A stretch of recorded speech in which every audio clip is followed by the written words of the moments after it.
start if we can. And I want to thank you all for coming. This is a great group. Thank you.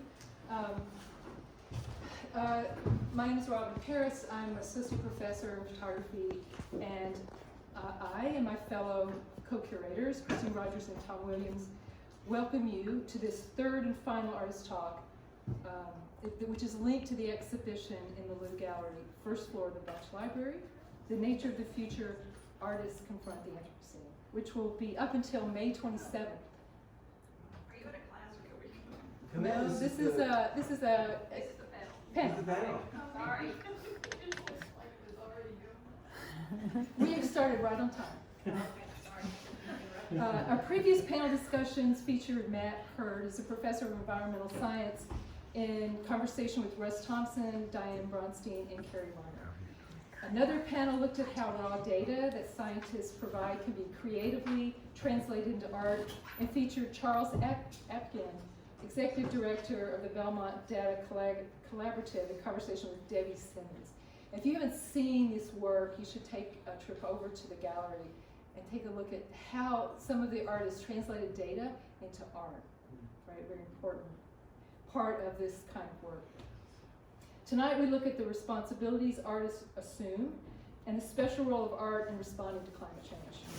So, last Monday, a new UN report on climate change came out indicating that harmful carbon emissions from 2010 to 2019 have never been higher in human history, and that is proof that we are headed for disaster. CO2 levels have now reached over 400 parts per million. That's the first time in 10 million years. And at that time, sea levels were 75 meters, or about 250 feet higher. Give it time. Right now, the atmospheric temperatures are at 1.1 degrees Celsius above pre-industrial times. Scientists believe that at a temperature of 1.5 degrees Celsius above pre-industrial temps is the limit that we can bear. After that, it will be hard to reverse increasing temperatures, and we might live in an uninhabitable world. The UN report says if we are going to limit the rise to 1.5 degrees Celsius, which is about 2.7 Fahrenheit, and this is their quote, "It's now or never."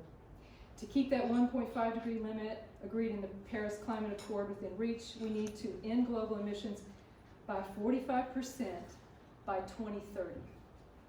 Right? How many years is that? 8 years.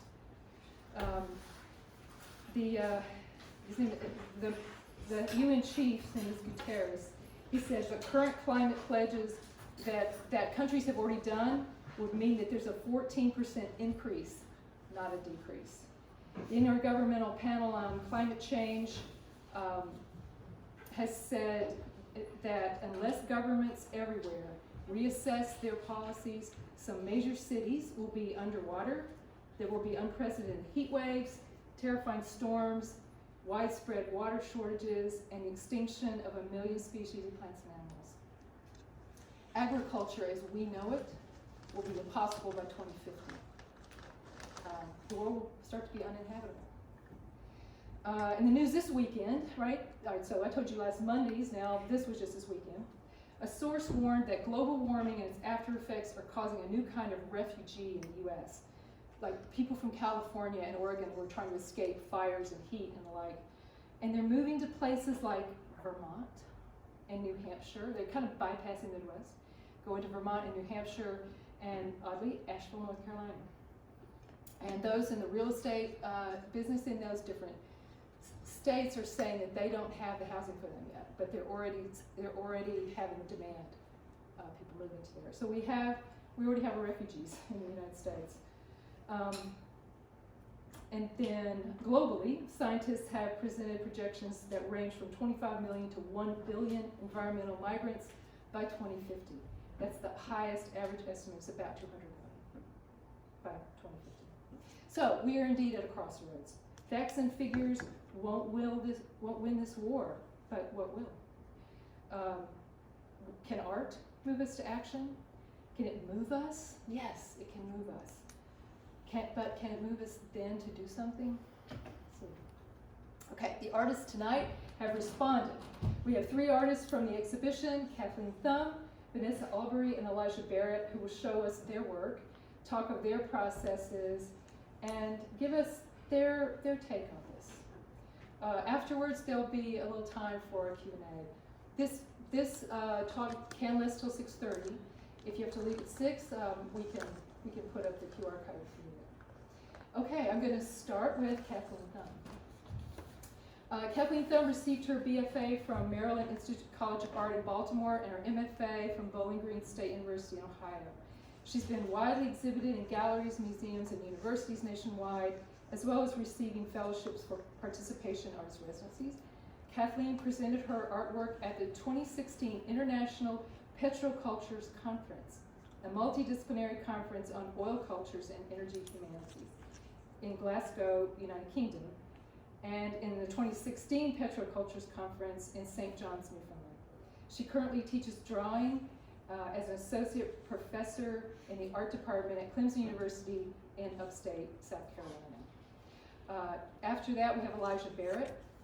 He earned his BA in art from Yale University, MFA in photography from University of Hartford. His work has been exhibited nationally, and his photographs are in the collections of the Soho House in Austin, Texas, the Trumbull College of Yale University. And Barrett is currently an adjunct professor at Middle Tennessee State University, and he lives and works in Nashville. Get to Vanessa.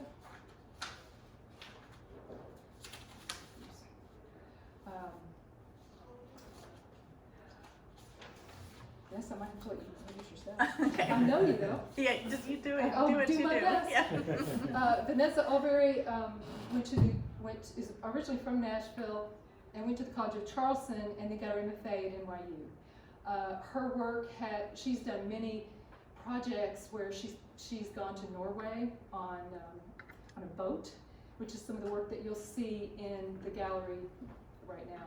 She's also got a pretty amazing project going called the Corals Project, which is the only underwater art gallery in the world. And it's about saving coral. Did I leave anything out? Sounds good. Sounds good. Okay, thank you. All right, Kathleen, what's up? All right.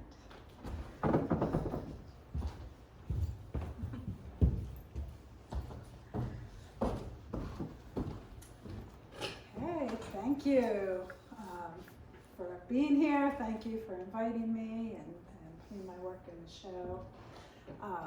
This is exciting to talk about the work. So that's me. I started this body of work actually about 14 years ago. It really was prompted by an event. So this is the work that's in the gallery right now, Petrolia. But I'm going to talk a little bit about kind of how I came to this piece. So this happened in 2010. So this was the BP Deepwater Horizon disaster in the Gulf of Mexico, in which there was the oil spillage that happened at the bottom of the Gulf of Mexico and went on for months. They could not cap it. They were really struggling to cap it. And as this was going on, of course, there was this record in the news every evening pretty much of like that this was still happening, this much oil. You know, they give you numbers or spilled into the Gulf of Mexico. There was visible you could see this on the Gulf, right? And so eventually, actually, the government required BP to make the video feed that they were using to actually try and cap the pipeline from, you know, the oil spewing into the Gulf of Mexico, and required that it be shown to the public. So I could have this live video feed and watch this oil kind of gushing 24/7 if I wanted to. And so this was really, really impactful, of course. I mean, I was aware at that time in 2010 of climate change and concerns and climate warming. But, you know, this was one of those moments as really pivotal. And of course, there continue to be environmental disasters that are confounding But this one was the thing, what that really changed it for me. I was like, I really need to think about this. I need to make work about this. I need to think about how I'm living. I need to think about the future. And I was also, my son was born in 2006, so I had a 4-year-old, and was really also thinking about his future too. That started to change things. And so I had been previously as an artist really interested in the figure, drawing the human figure and the body. And so I also started to see the pipelines really as like this infrastructure that man has constructed to move this oil of the earth, right, as a system similar to some of the systems in our body. And if everything in the system is working well, the pipelines all work great, we get our gas pumped and we're good to go, everything seems hunky-dory, just like our bodies, right?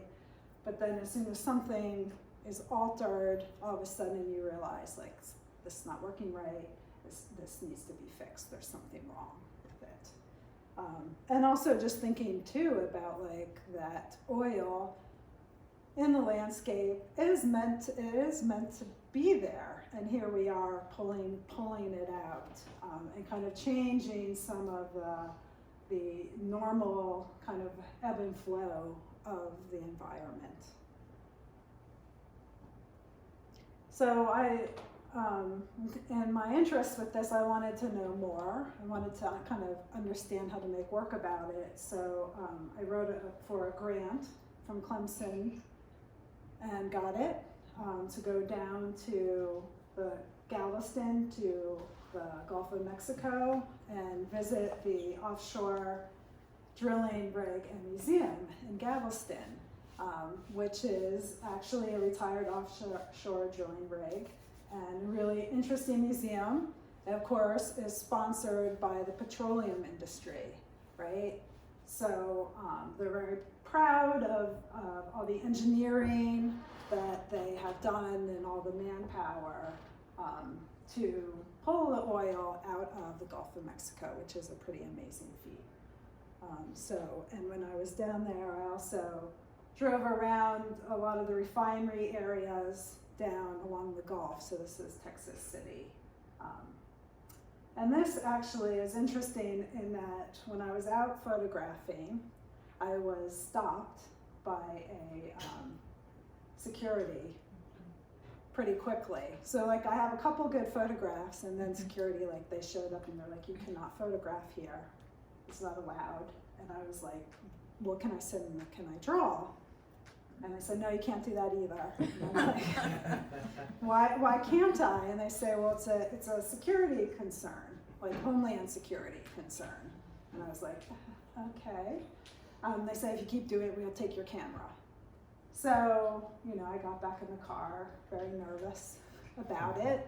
And I think I asked the security guard too, like, well, who could I contact so I could get, be allowed to do this? And she gave me some phone number, some person, and while I was down there for the next couple of days, I kept trying to call and was not really getting anywhere with it.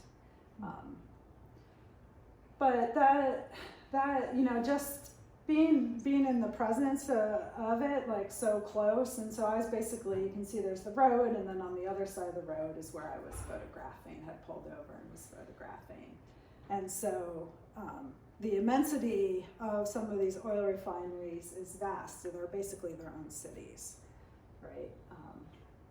So that was really impactful. This is on the other side of that road, and this had to do with the port section of the oil refinery there. So having that kind of, some of those visuals, I wanted to understand in the way that I often do, which is just through the act of drawing things, right? So my BFA was in drawing at Maryland Institute. The idea, the simple act of just putting pencil and paper is still kind of like a way of immediately getting thoughts down, trying things out, and so that's what I started doing. And so I began making these continuous line drawings, so starting kind of from the beginning of one side one part and then continuing it to build this infrastructure of pipelines, right? So in my head, I thought like, you know, have a narrative of these are pipelines, these are intestines, these are body parts. So kind of bring them together into drawings. And as I was doing these, I also was starting to think like these are their own infrastructures. They're not necessarily existing in anywhere else on the picture plane. I could actually bring them away from the drawing, like that they become their own actual entities. And so that's when I started working a bit with bringing them into digital context and then using the laser cutter to cut them and free them essentially from the paper. So these are all 3 individually cut sheets of paper just layered on top of each other. And also at this time I started working with using crude oil and recycled motor oil as an actual medium on the paper, and experiencing the tactility and kind of the material qualities of those materials. Because one of the things that I found interesting, of course, in going down the Gulf was the way that the industry tried to separate kind of the general public from the actual crude oil or from the refinery, right? And so I wanted to kind of get a little closer and understand that material.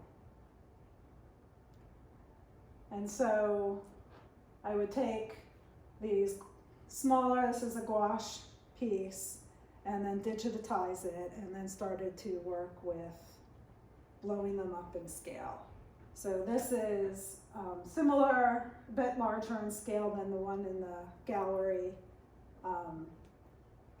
but wanted to make these large and impactful, have them have a 3-dimensional aspect where they kind of sit away from the wall, and impact the viewer in a more encompassing way, right? In some way that I experienced those down in Texas City, the oil refineries, and also having a bit of like awe and horror in my reaction to the oil refineries. I wanted to evoke that in the piece too.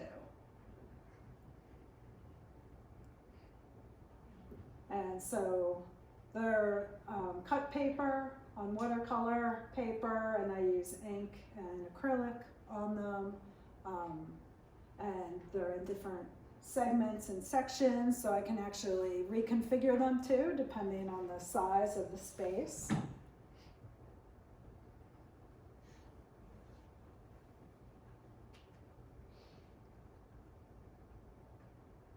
And this one too, in terms of the offshore aspect, I wanted it to feel like it was floating and moving in this one. So that's pretty much an overview, and thank you.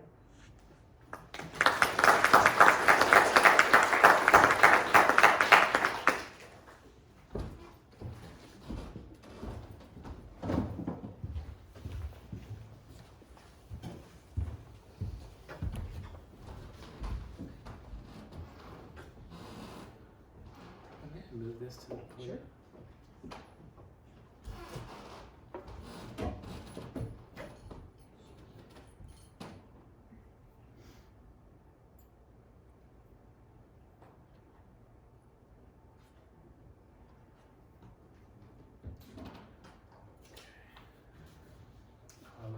First, I just wanted to thank Robin, Christine, and Tom for inviting me to participate in the show, and to Watkins College again for its support of the show. It's important programming.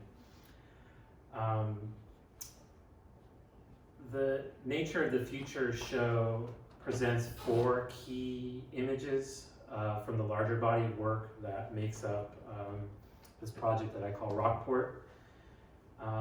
My thought for this lecture is to give you a more expansive view of the project, combining images with the text that I presented in the gallery on these index cards, and approximating something closer to the fuller effect of seeing the work in person. So expanding the sort of imagery, the collection of images from 4 to the closer to 75 that are in the project. We won't look at 75, but more than 4. So I'll be reading from this screen and then some notes I prepared. So first, the tropical cyclone barreled ashore at Rockport, then weakened and meandered for days up the Texas coast, triggering the largest rainfall event ever recorded in the US, dumping more than 60 inches on some areas. It left more than 90 people dead and caused about $125 billion worth of property damage in Texas. Elijah, will you? Oh, you know, that's good, thank you. I'm gonna quit now. if I mirror the screens, that will do, okay.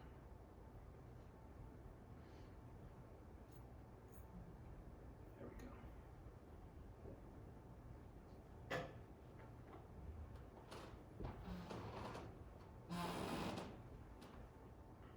I'll leave some quieter moments just to, with the picture on the screen.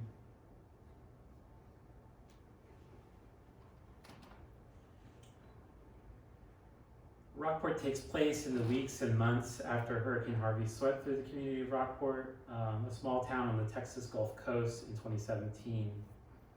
On its surface, this group of photographs takes the form of a conventional photo essay, but its vantages are more oblique and its perspective more open-ended than customary of that form. And I think of it as sort of generating an interpreted retelling, less of a documentary one, or certainly one that is as searching and ambiguous as it is documentary or concrete.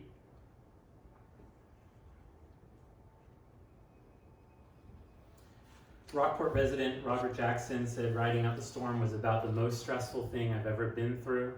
He said he didn't sleep at all overnight because the wind sounded like a freight train with square wheels. This is my last one to ride out, I'll tell you that. Once we got into the inner edge of the core, which had embedded mesovortices, the wind direction was extremely erratic, he said. That's especially scary because debris is flowing every which way, and if debris hits you at that speed, it's instant death.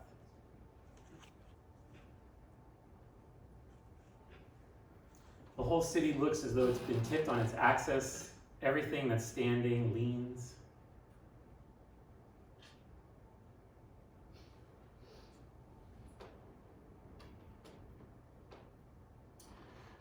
While photographing, I found myself squinting either to shield my eyes from the glaring sunshine or to take a closer view of something before me.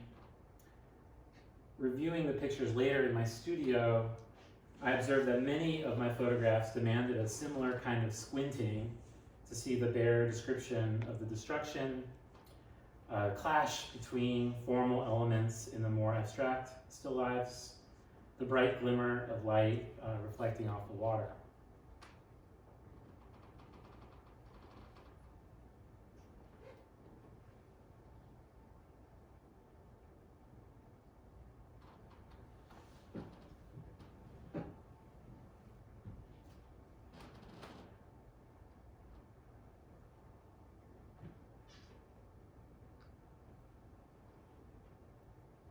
Since all that's left of the old Aransas County Courthouse is a pile of rubble and a slab of concrete, these days County Judge Burt Mills holds office in a strip mall storefront, flanked by a Chinese buffet and a boutique. The city estimates its sales tax revenue will drop 40% in the next year. Property tax could decline another 26%. That would leave the city with an annual $2 million shortfall, an amount that could be a rounding error in a major city, but accounts for nearly a quarter of Rockport's annual budget.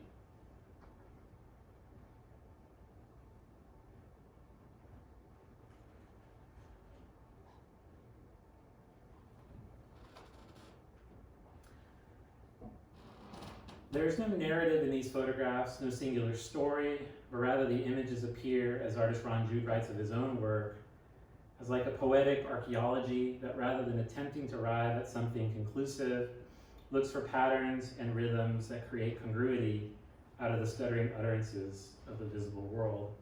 Ron Jude's piece Lago, where he revisits his childhood home in the desert and sort of puts together memories, some real, some fake, some imagined, sort of, was certainly a door opening for me in this work.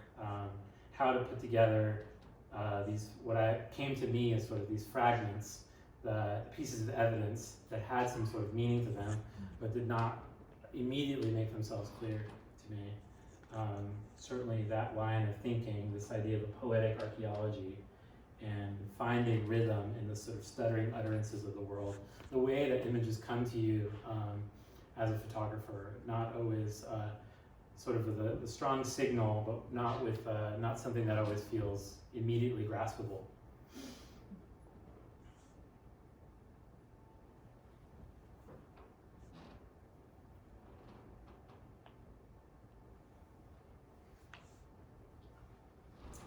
Larry Williams, a 58-year-old food truck owner, drove down from his home in Austin to Rockport, where he owns a second home. He only lost a square of shingles, but his neighbor lost everything. The storm, he said, seemingly picked its victims at random.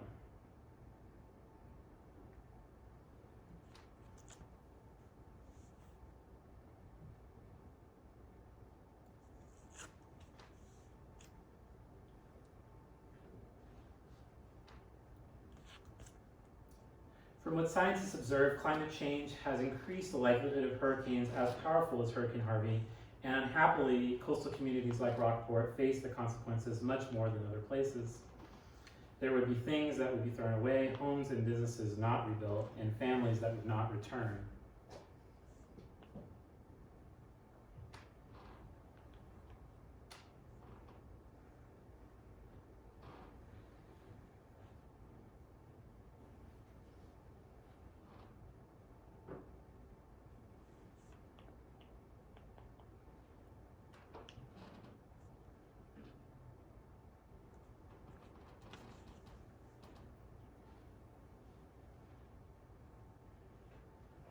Despite the growing risk of natural disaster, the number of Texans living in coastal counties has seen explosive growth over time. Texas's share of the nation's coastal population grew from 4.9% in 1960 to 6.7% in 2008. From 2000 to 2016, coastline counties along the Gulf of Mexico grew by more than 3 million people, or 24.5%.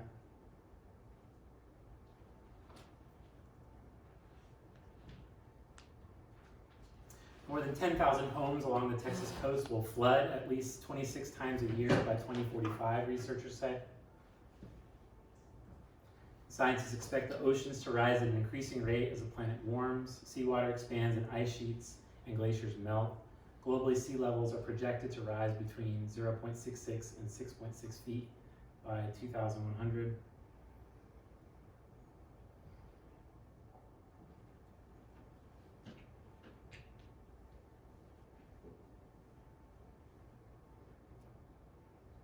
We're at the beginning of this flooding in Texas.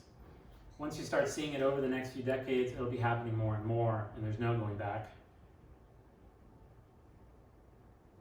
Two independent research teams reported that the deluge from Hurricane Harvey was significantly heavier than it would have been before the era of human-caused global warming. One paper put the best estimate of the increase in precipitation at 15%. The other said climate change increased rainfall by 19% at least.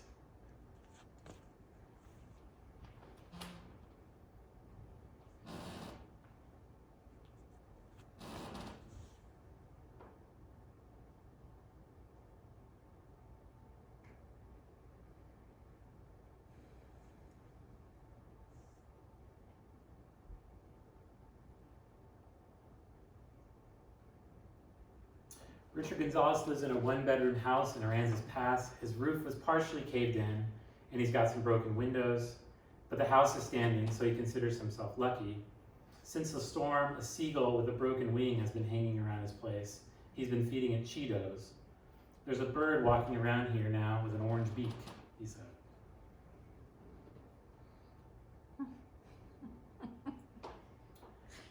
Two studies published in the past week have troubling implications for the effects of hurricanes. The study determined that the energy released in the atmosphere from Harvey's rainfall matched the amount of energy which was removed from the ocean in the storm's wake.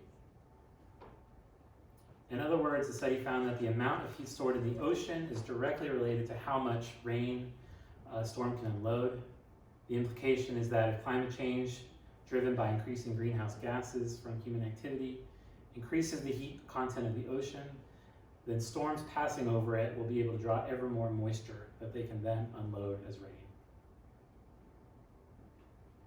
All attribution studies to date indicate increased precipitation intensity caused by anthropogenic warming.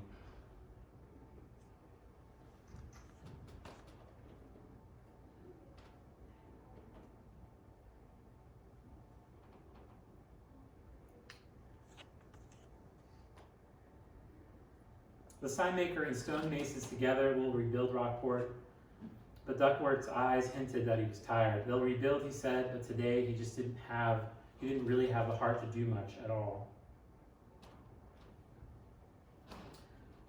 Rockport materializes into a meditation on seeing and perceiving disaster. These photographs ask us to reflect on the natural impulse to shield one's eyes or divert one's attention from what is overwhelming, and the strain that is required to see hard realities more clearly. In a time when hurricanes and other natural disasters appear more frequent and more severe,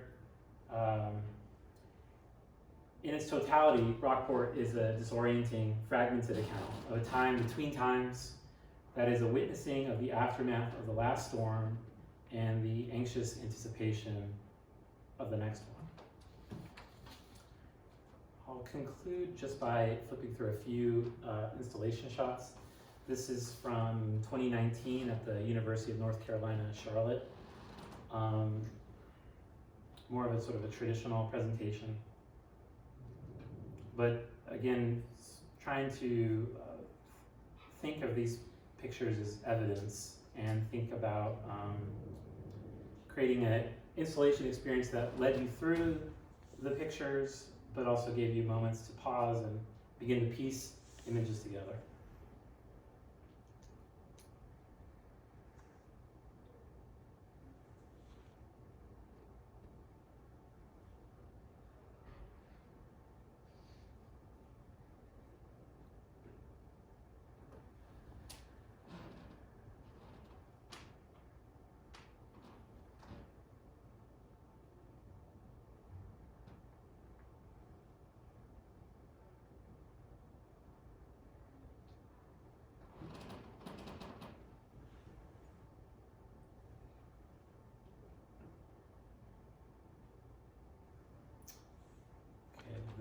This is the an installation I did right after. What was fun about this work in a way is that I had a few chances to exhibit it, and I would challenge myself by trying to do it in a completely different way every time. So the first space was probably, I don't know, 1,600 square feet, maybe larger. This space in Spillerberg Project in Lockhart, Texas in 2019 was really the size of a 10 by 12 foot room. And I took all of the work from this show and I stuffed it into this room. I think what was exciting to me was to create an experience that was very intense, where you couldn't escape the imagery, that it would sort of appear to you in a sort of overwhelming cacophony. No picture had really any, there wasn't a hierarchy of pictures, and it was sort of up to you to begin to weigh and balance them, and to even try to find a moment of clarity, to look at just one, and every picture sort of connecting to the other one, or sort of begging to be considered with its neighbor. I thought maybe this is the most successful installation and the one that best approximated this really overwhelming experience of working with imagery, finding imagery, thinking visually but not thinking, literally not thinking with words, that experience of making these pictures. Okay, I think that's it. This is the last one. Okay, that's it. Thank you so much.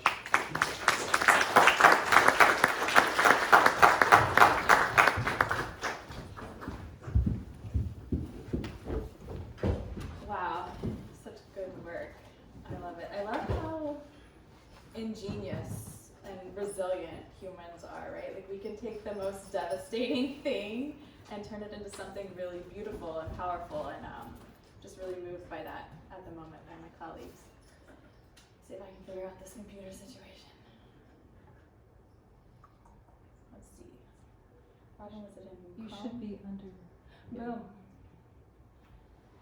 Okay, so I'm gonna take us from oceans 4.5 million years ago to glaciers 2 million years ago to here, Nashville, Tennessee, to the disaster that we're in as humans with carbon dioxide really taking us down, taking ourselves down, to what we can do about it right now. So we do that in 20 minutes. So this is an image, an artist rendering of the Ordovic period. This is the period that ended 443 million years ago that had Nashville under an ocean. You're sitting right here, sharks are swimming, or like whatever those things are. Crazy creatures, and there are places like Robin recently has had a site where there's corals that can be seen, coral fossils. And this is why, because we used to live, we're an ocean, well we live where an ocean used to live, okay? So that was up until 443 million years ago. Then, a few million years later, up until 11,700 years ago, there was a massive ice sheet covering most of North America, the Laurentide. Corrects me, my sister's name is Lauren, so. Personal note, Nashville is just below. So this comes down to 37 degrees north latitude, and Nashville's at 36 or 36.16 degrees north latitude. So we were just below, and that's what actually creates such a diverse flora and fauna in the area, because it wasn't frozen. So all the little critters and all the good stuff scattered down here when that ice sheet came to be. This is limestone. So limestone is all over Tennessee, and when corals die, they become limestone, basically. This is an image from Bimini in the Bahamas, which is the largest reef on a limestone bedrock living today. That's a triggerfish, spotlight triggerfish, one of my favorite. And then this is Beeman.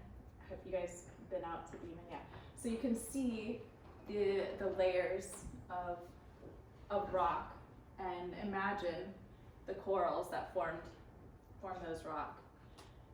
And you can see the pieces trickling down, crumbling. I've always been fascinated by the way that this kind of rock crumbles, and the lines it makes. So Nashville used to be under an ocean. We don't really think about having a relationship to the ocean here, but there's signs all over the place if you look. So this is an image of Nashville, and in terms of heat. So you see there's heat islands, urban heat islands. So these are areas of the city that don't have enough trees.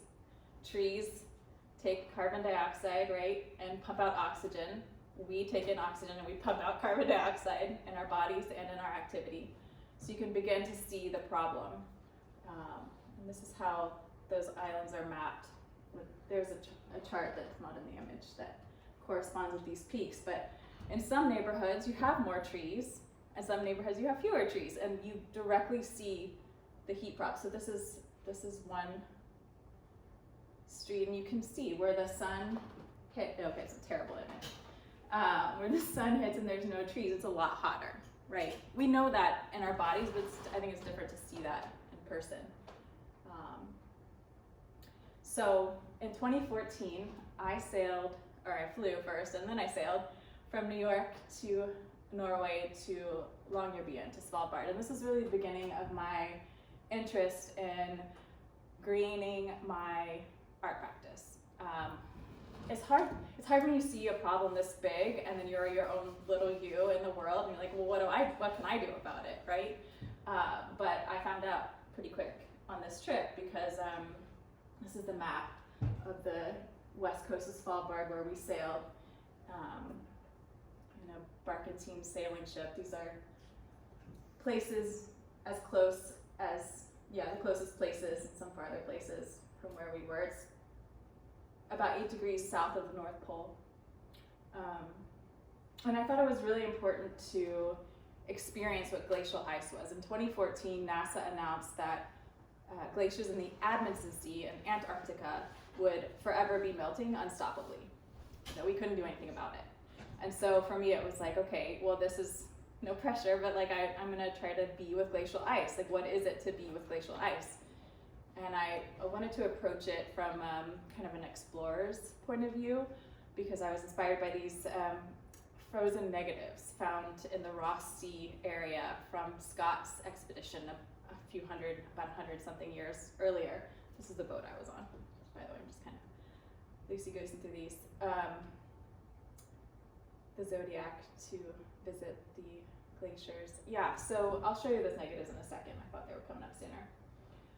So I went and was with glacial ice, had that experience, and I used a pinhole camera, a wooden camera with sheet film. I'll show you what that looks like in a minute.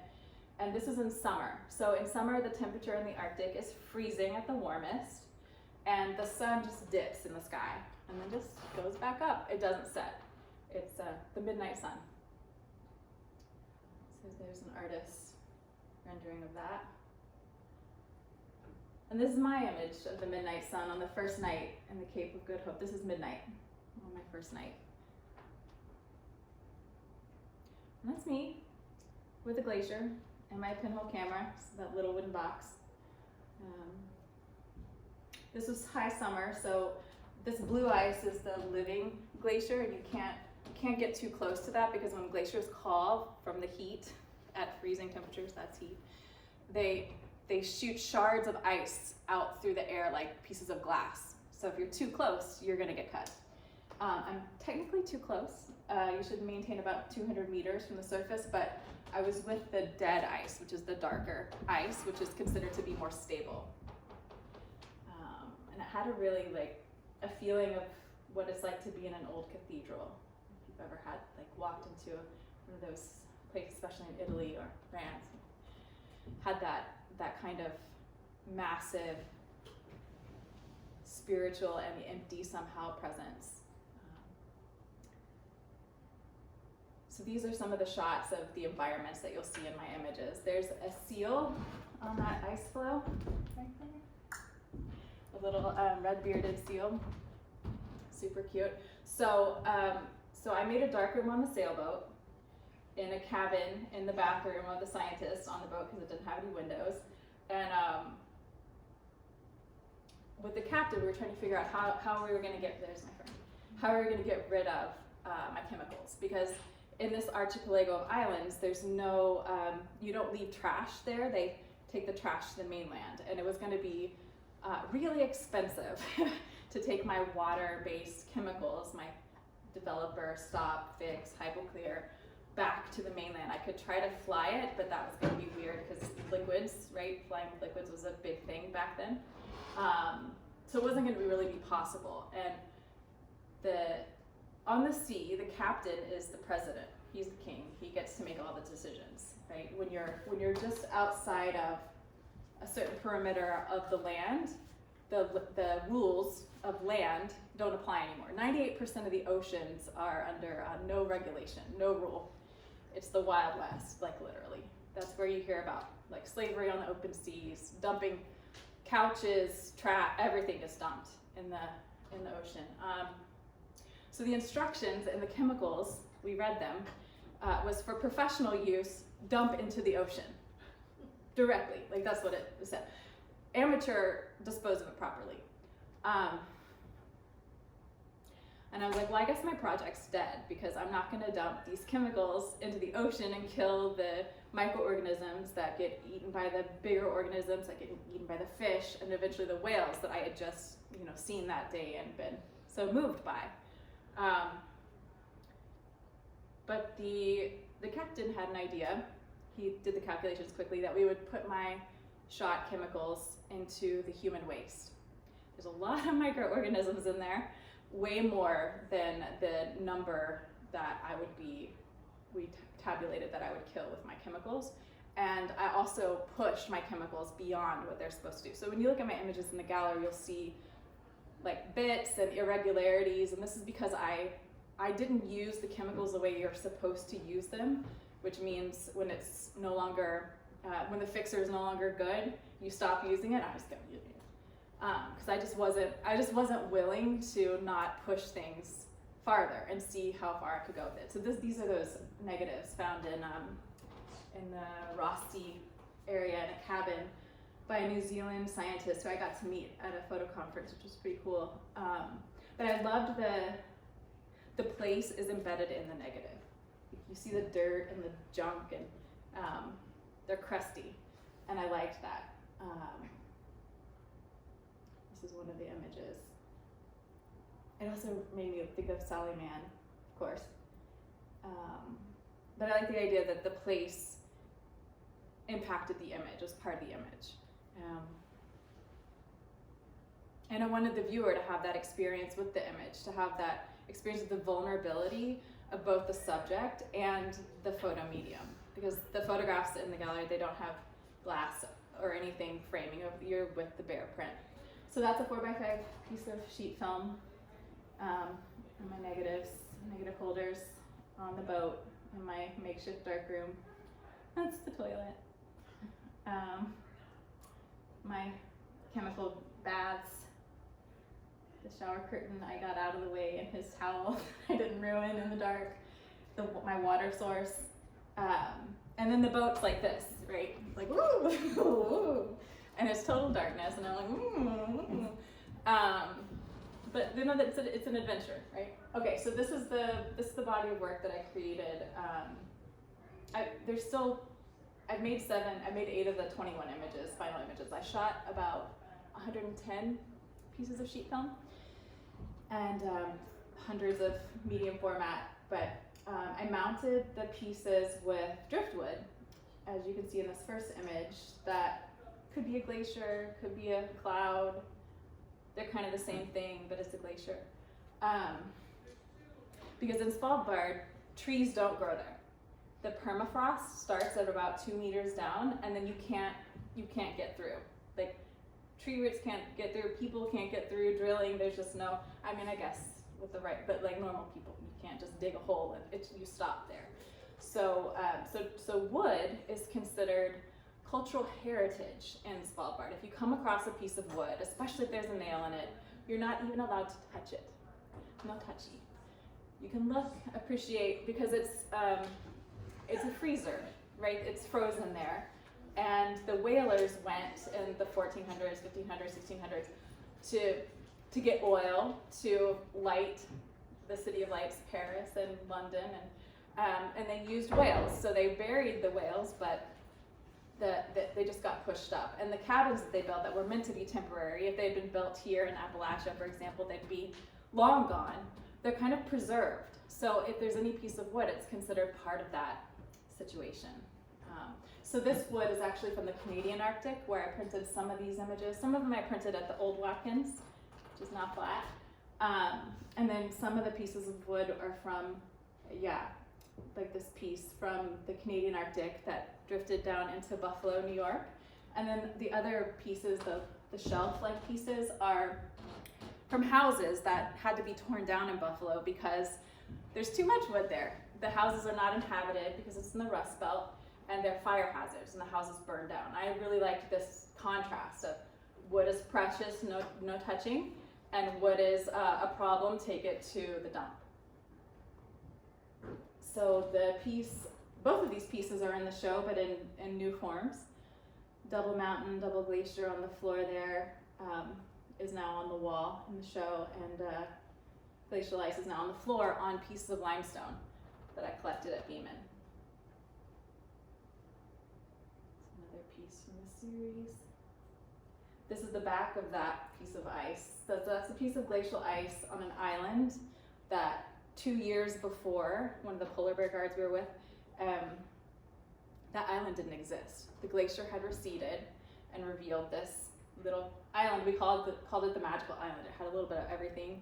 There was even a polar bear's paw that had been like shredded to bits, and you could see the veins and the bones and stuff. They're brutal and fast and curious. And so this was a piece of glacial ice still on the island, and that's the back side of it. You can see a little bit of blue in there. It's on its way out. Double mountain. So in this version of the piece, you can really see the other part of the mountain. And the one in the show here is a slightly different print because these are mural prints. So I'm in the darkroom with paper this big, painting on developer, painting on fixer, and exposing onto the floor. So I'm like up here with the lens and the negative, and then I'm like futzing with it, and there's 5-minute exposures because I'm burning, I'm dodging. Yeah, so it's a very physical process. It took 280 hours in the darkroom to make the 8 final prints that are partially here. So I'm just thinking now about like what can we do, right? So in 2014, my first thought was, okay, I abandoned my art practice, right? Because I'm not gonna. But then the professional, the captain of the ship, his idea was, well, let's see what else we can kill instead of the microorganisms in the ocean. Let's kill the microorganisms in our poop. Great, yeah. So it's like, what other resources can we put to use? Can we start asking ourselves these questions? Like, is it worth the risk of what I'm gonna destroy in using this material? Or do I wanna look at an alternative? So some immediate resources for art students is, what do you have around you? What's in the trash? What's on Craigslist? What's at Goodwill? Reuse is a great start. But when speaking of the heat islands again, like we can't talk about climate change without talking about social and economic justice as well. Because the neighborhoods that have the fewest trees are going to be the neighborhoods that have the least amount of income, and a lot of those neighborhoods are primarily BIPOC families, right? So when we start shifting also our economic resources into our ethical alignment, we also make changes. And that's why this is my last image. So this is something you can do today. You can switch your toilet paper to a bamboo-based toilet paper. So trees, the toilet paper you're currently wiping yourself with, are made of trees primarily, and trees cut down on carbon dioxide, and we need those trees around, right? Bamboo is a very sustainable material, grows very quickly, and is a much more planet-friendly use. So this is Real is a Black-owned company, and they sell it. This is a picture from Target in Nashville. You can also get a subscription online. And so over the last 2 years, I guess really since George Floyd's murder, I really got into how do these topics overlap? How does our environment overlap with economic and social justice? And it's really a marriage that our society likes to, say this is this topic, but really it's all the same topic. This is an easy change to make. It's very soft. I use it. It's just great. It's great toilet paper. It's not going to smell like, perfume, but it's good. And then once you make one change, it kind of becomes a fun game to see, well, what other changes can I make, and where else can I make a change? That's it.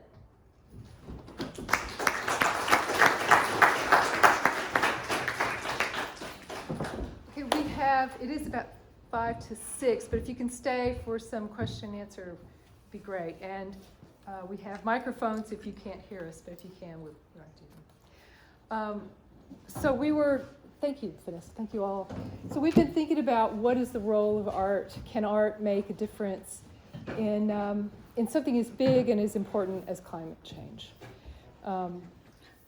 Has it, when you think about your own lives, has art made an influence on you in other ways? So if we can, let's think about some questions that you can ask about what their take is on what art can do. What's the role of art in social justice in something as big as climate change? Anybody have thoughts? Yes. So when you're going to these specific locations and you're working with people of these locations, how does that sort of affect your practice? Like taking inspiration from the individuals in this sort of specific areas?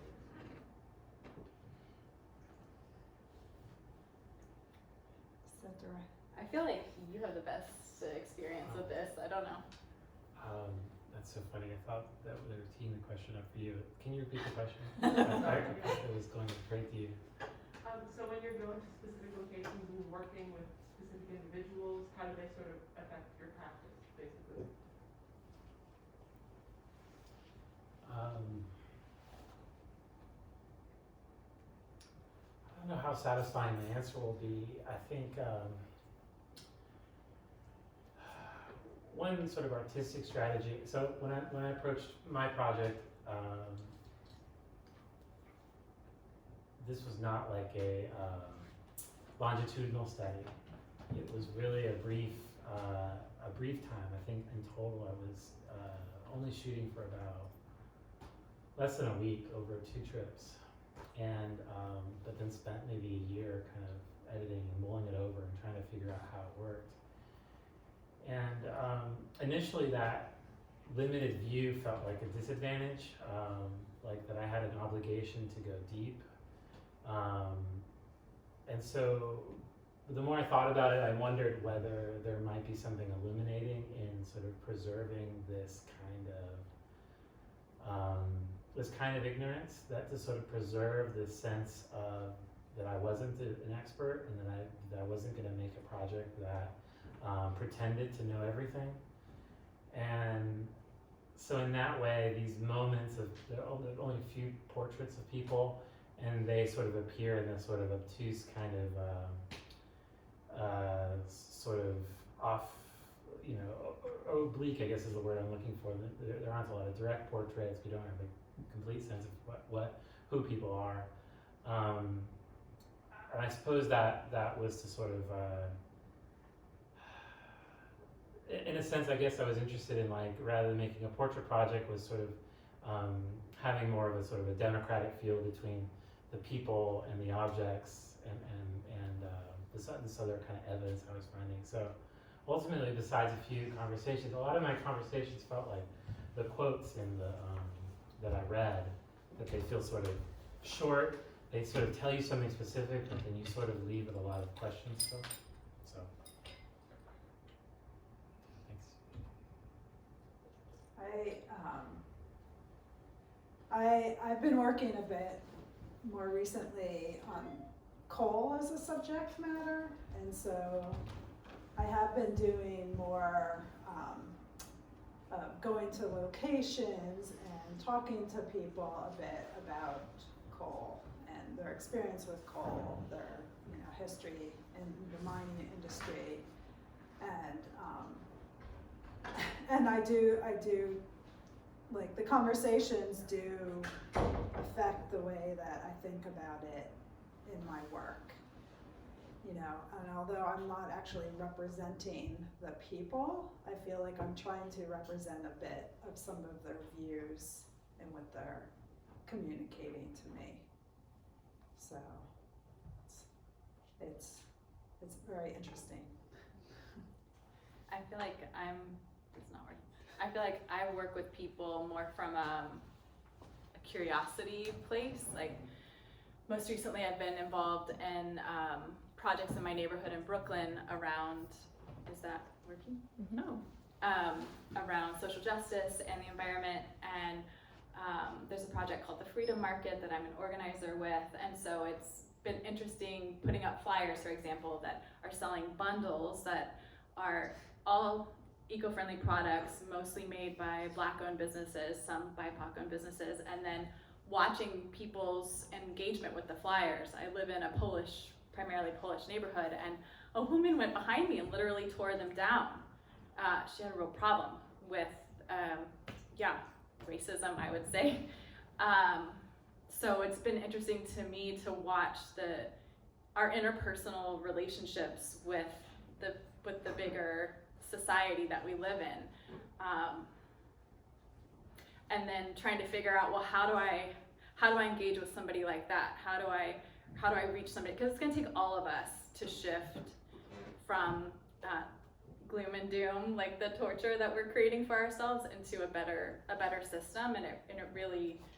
It isn't just for BIPOC people to be worried about. Like, it's for all of us to be concerned with and to be doing better. So my engagement with people is more like, oh, you're like a curiosity to behold. How do I rope you in and get you into this?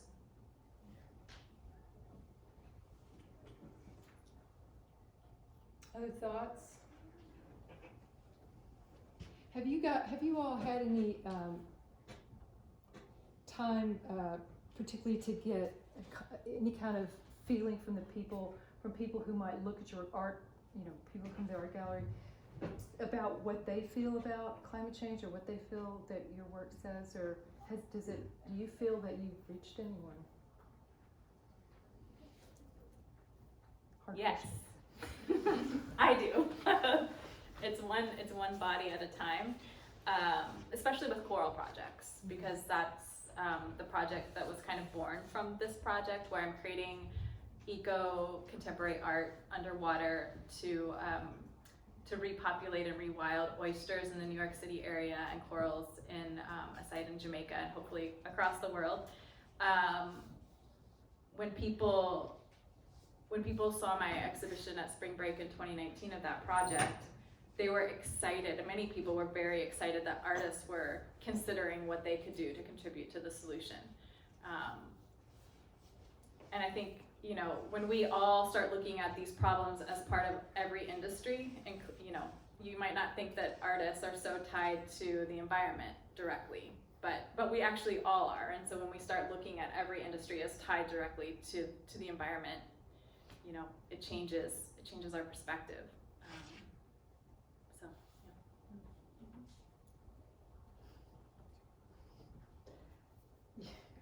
Okay, I was gonna Press mute. You Easy to speak out because. Okay, let's see. It is working. The question is so interesting. It makes me think of this experience, this anecdote that I actually had. Seeing the work, like I said, I've sort of shown it a few times, and seeing the work installed actually made me change the work a bit, at least in its presentation. I once showed the work in a straight line in a gallery in San Angelo, Texas, which is kind of a cow town.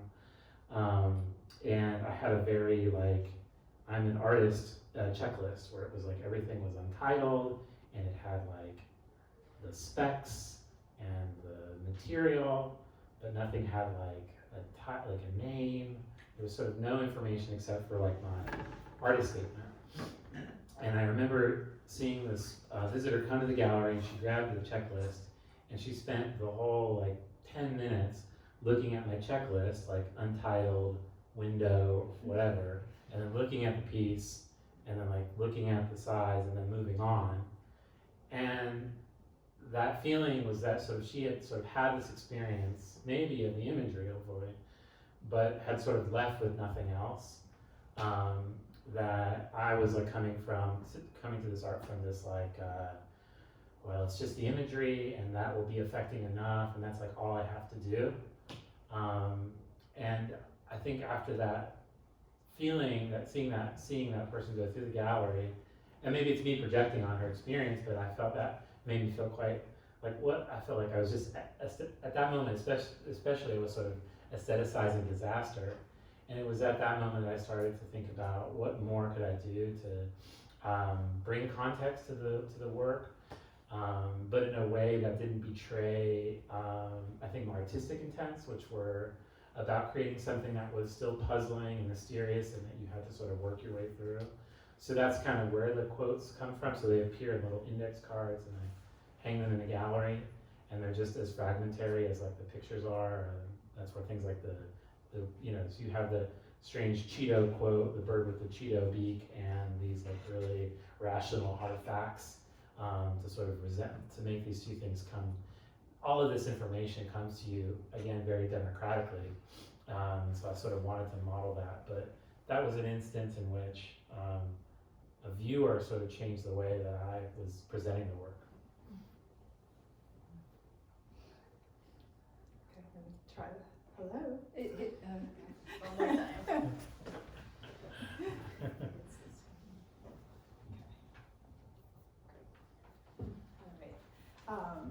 I think it's a good question. It's a tough question, and one that I think about a lot. You know, one of the ways that I react to work, artwork, is with having an emotional reaction, right? One maybe that comes first before like an intellectual kind of understanding. And so that's one of the goals of what I'm trying to do, I think, with the work. My work too is to kind of give that some sort of embodiment to the experience of, I guess, this concern about climate change. And so, you know, that's one of my goals too, is to get the viewer to have that kind of emotional reaction to the work, maybe first before intellectual. But I really want to have the dialogue of the intellectual too around the work, the talking about petroleum, talking about the petroleum infrastructure, talking about our disconnect with petroleum, you know, and how important it is in terms of making that change, right? Becoming less dependent on fossil fuels. How can we make that change? And so I think that really happens actually with opportunities to talk about the work like this, right? And to share it. So having the gallery, having the work in the gallery, having the context of the writing with it, but also the opportunity in something like this to share it and to start to change things a bit in the head of how people might be thinking or experiencing things. Can I piggyback on what you said?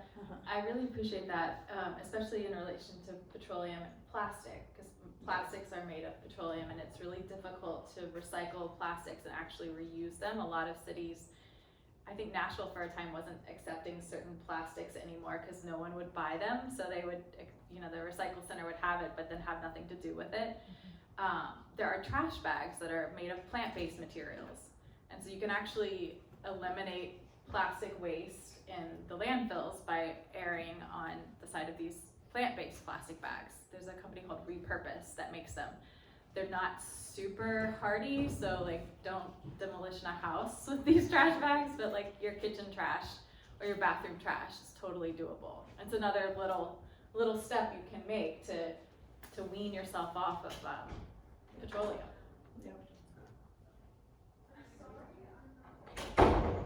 Anybody else? Questions along that line? I have a bit of just a question sort of for everybody, but there's a kind of tension, and you're describing like, you know, plastic bags you buy or what have you, and I always think about, you know, recycling. Like I've been recycling since I was like 10 years old, and things are so much worse. And like, to what extent, like,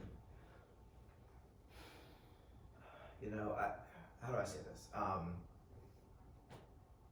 And I feel a little bit like about this, and I haven't said what I'm saying, but about this regarding the exhibition. Like, it's better to do art about this than most other things right now. But I don't know if, like, what we're doing on some level, and I curated the show. I obviously feel the stake in it, but I also feel like, part of me feels like maybe we're deceiving ourselves, and unless we can find a way to meaningfully connect with, like, political and social movements, right, in like a really serious and active way. And I just wonder if y'all have any thoughts about that. I mean, it's a huge, difficult, challenging question. I But, like, immediately do have Yeah, hey, I'll let you talk. I'll shut up. So there's like 100 companies that are like the worst polluters on the planet, like 90% of the pollution on the planet.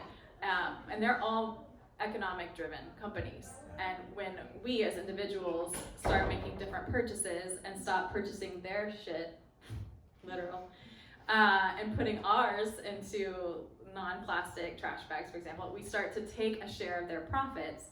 And then that creates sea change, because they notice, 10% of my profit is gone. Like, I want that back. How do I get it back? I can greenwash my company, or I can start offering, a version of that myself. And then we start shifting these big companies into better action. So, I mean, I would say a realistic optimist, because I see the change in my own life. And it's easy to get overwhelmed by the anxiety and the mountain ahead of you. It's like, it's not just like up, it's like curving over you, right? Full of trash, ready to fall. But as seeing real toilet paper at Target now, that's huge. That Target realized this is, there's money to be made here.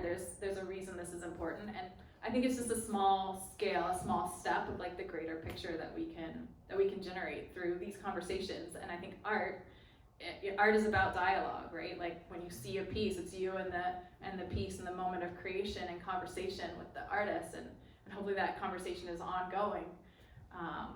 And art is like the easiest place to have these conversations, because there's no other purpose but communication, right? And ideas. So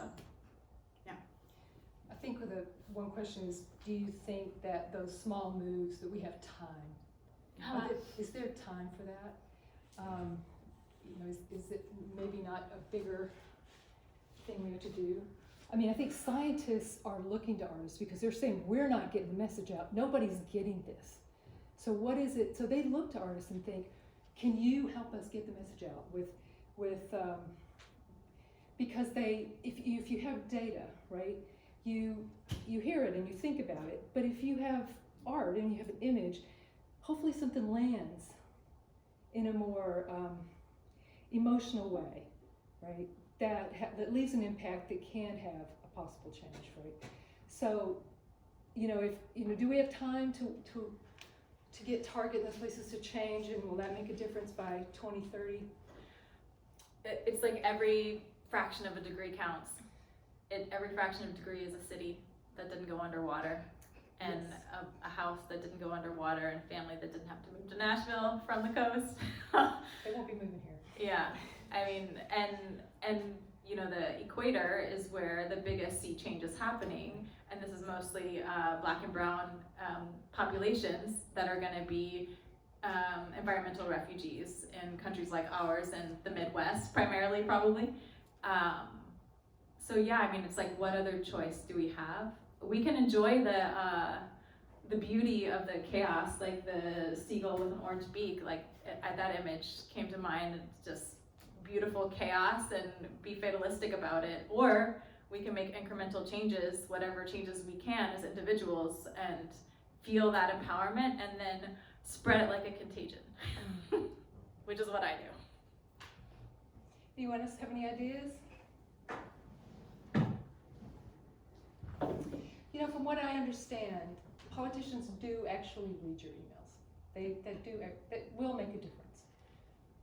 So if my thinking is people feel something powerful from a piece of art that's talking about these kinds of changes, that it has to go bigger. It has to then move up. It's an upflow. It's a change happens here and it's going to move up, right? So maybe in that way, I agree with you.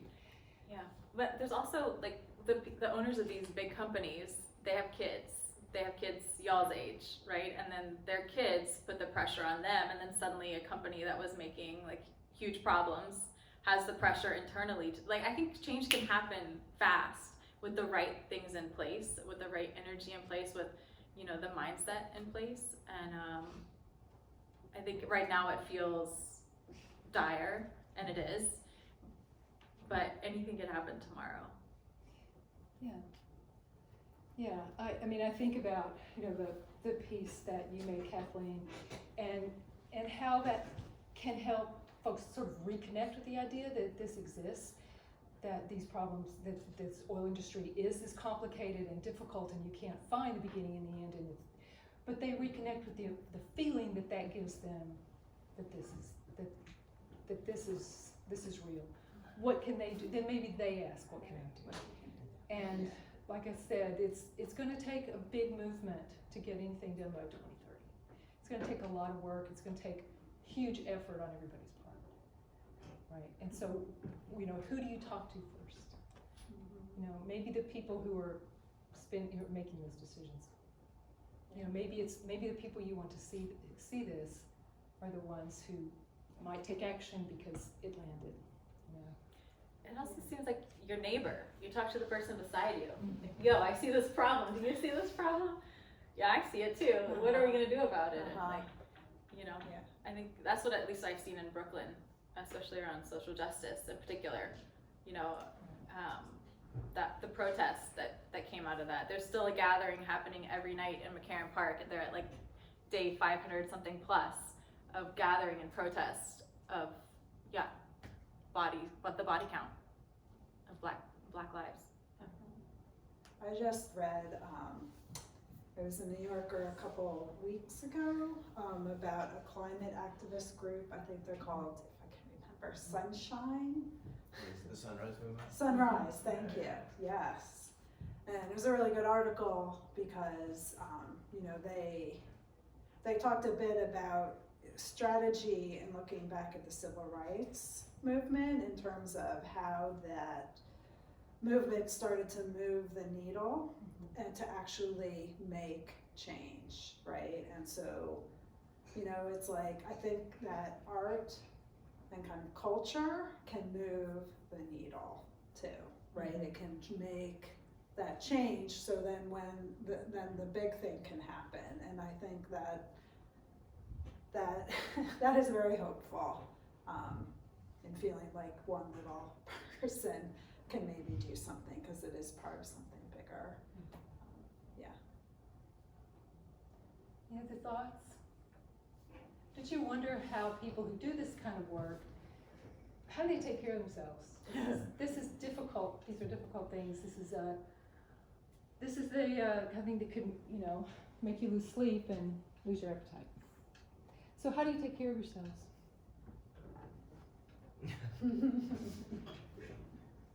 I think that making work about it helps me take care of it, honestly. You know, it's, as an artist, the need to make balances me out. And when I don't have time to make, I definitely get out of, you know, whack, mentally not as healthy. Yeah. You were talking about your piece that on the back wall was something you made as a kind of therapy for you. Yeah.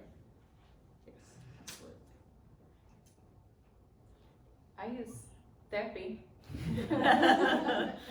and trauma healing and spiritual healing. We're at Belmont, talk about spirituality here. It's safe to talk about having faith. And I think that protects my sensitivity, which is what I use to create. And it's easy to get to feel like, you know, the world is just gonna bulldoze any ideas you have or any, because your family will, so why wouldn't the world also? But it's really that extra personal healing work that is the world for me. It allows me to light myself up and keep going. I think for the students in here, what do you think we should do? What do you want students to do?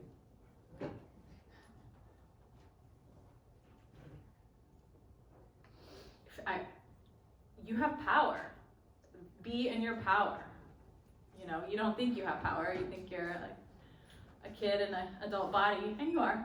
But so am I. Surprise. Everybody is. And the sooner you realize your personal power, that every decision you make, every conversation you have, every moment that you're breathing is a moment to be aware of who you are and your intention. Yeah, I think that's really what it is. And then collectively collect your power and do stuff. Nashville is a tapestry. It's a blank canvas available to you for social practices, for protests, direct protests. But you know, you can create murals, you can create street work, you can collect trash and make something out of it. And gathering together around shared ideas, you can quickly make an impact with whatever you care about, and like owning what you care about, I think is really what I want to see in students. I think students get really tied up in like, what's my grade? I want an A. I mean, no offense if that's what you care about, but like, does that really matter? Like, what really matters is what you're doing with your life and what your purpose is, and how can you every day embody that purpose, even if it's staying in bed one day and crying because you're sensitive too. Like, that's, you know, authentic action to prepare yourself to the next day, you know, make an action that aligns with your purpose. No pressure.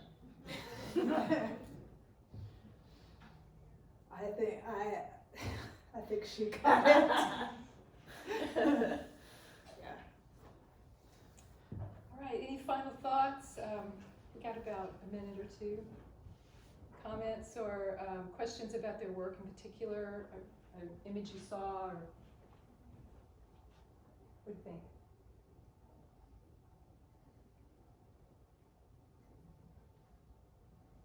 Raise your hand if you're interested in making work about the climate. Yeah! That's awesome. Some of them already are. Sweet. Yeah. I want to see it. All right, well, let's give them a hand for coming out. And thank you all for coming. That's I really appreciate it. And any kind of comments or feedback, we always love that. Left the QR code on the floor up there if you need it.